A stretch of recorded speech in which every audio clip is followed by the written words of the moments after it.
ವಿದ್ಯಾಸಂಸ್ಥೆಯಾದ KV ಶಾಲೆಯ ವಾರ್ಷಿಕೋತ್ಸವ ಶುಕ್ರವಾರ ಸಂಜೆ ಅದ್ದೂರಿಯಾಗಿ ನಡೆಯಿತು. ವಾರ್ಷಿಕೋತ್ಸವದಲ್ಲಿ ಸ್ಯಾಂಡಲ್ವುಡ್ ನಟಿ ಹರ್ಷಿಕಾ ಪೂರ್ಣಚ್ಚ ಭಾಗವಹಿಸಿ ವಿದ್ಯಾರ್ಥಿಗಳಿಗೆ ಹಿತನುಡಿ ಹೇಳಿದರು.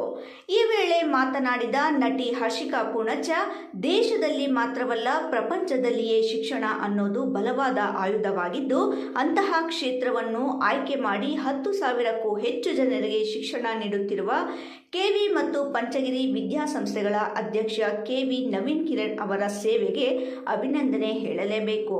ಅವರಿಂದ ಮಾಧ್ಯಮ ಮತ್ತು ಬಡ ಮಕ್ಕಳಿಗೆ ಇನ್ನಷ್ಟು ಅನುಕೂಲ ಸಿಗಲಿ.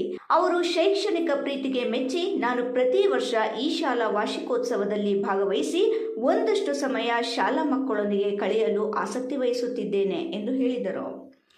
ಚಿಕ್ಕಬಳ್ಳಾಪುರ ಹೊರವಲಯದ ಕೆವಿ ಇಂಗ್ಲಿಷ್ ಸ್ಕೂಲ್ ವಾರ್ಷಿಕೋತ್ಸವ 2026 ಕಾರ್ಯಕ್ರಮ ವಿಜೃಂಭಣೆಯಿಂದ ಜರುಗಿತು.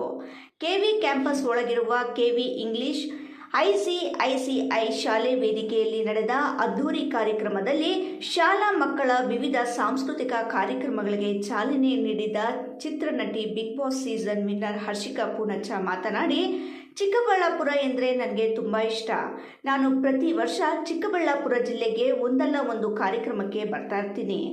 ಜಿಲ್ಲೆಯ ಜನ ಸೋಷಿಯಲ್ ಮೀಡಿಯಾದಲ್ಲಿ ತುಂಬ ಜನ ಫಾಲೋ ಮಾಡ್ತಾರೆ. ನನ್ನ ಎಲ್ಲ ಕಾರ್ಯಕ್ರಮಗಳನ್ನು ವೀಕ್ಷಿಸುತ್ತಾರೆ. ಇಷ್ಟೊಂದು ಪ್ರೀತಿಸೋ ಚಿಕ್ಕಬಳ್ಳಾಪುರ ನಾನು ಎಂದಿಗೂ ಮರೆಯೋಲ್ಲ ಎಂದರು. ಚಿಕ್ಕಬಳ್ಳಾಪುರದ ಕೆವಿ ಇಂಗ್ಲಿಷ್ ಸ್ಕೂಲ್ ವಾರ್ಷಿಕೋತ್ಸವವನ್ನು ಮಕ್ಕಳು ನಡೆಸಿಕೊಟ್ಟರು. ಸಾಂಸ್ಕೃತಿಕ ಕಾರ್ಯಕ್ರಮಗಳಿಗೆ ನಾನೇ ಫಿದಾ ಆಗಿದ್ದೇನೆ.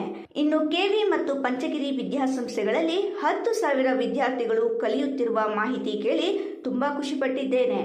ದೇಶ ಮಾತ್ರವಲ್ಲ ಪ್ರಪಂಚದಲ್ಲಿಯೇ ಶಿಕ್ಷಣಕ್ಕಿಂತ ಪರ್ವ ಇನ್ನೊಂದಿಲ್ಲ ಅನ್ನೋದನ್ನ ನಂಬಿರೋಳು ನಾನು. ಇಂಜಿನಿಯರ್ ಗೋಲ್ಡ್ ಮೆಡಲಿಸ್ಟ್ ಆದ ಮೇಲೆ ಸಿನಿಮಾ ರಂಗಕ್ಕೆ ಬಂದಿದ್ದೇನೆ. ನವೀನ್ ಕಿರಣ್ ಅವರು ಇನ್ನಷ್ಟು ಮತ್ತಷ್ಟು ಮಾಧ್ಯಮ ಮತ್ತು ಬಡಜನ ಮಕ್ಕಳ ಬೆಳಕಾಗಲಿ. ಅವರು ದೇವರು ಮತ್ತಷ್ಟು ಶಕ್ತಿ ಕೊಡಲಿ. ಅವರು ಹೊರಟಿರುವ ಕ್ಷೇತ್ರದಲ್ಲಿ ಯಶಸ್ವಿ ಕಾಣಲಿ ಎಂದು ಆಶಿಸಿದರು.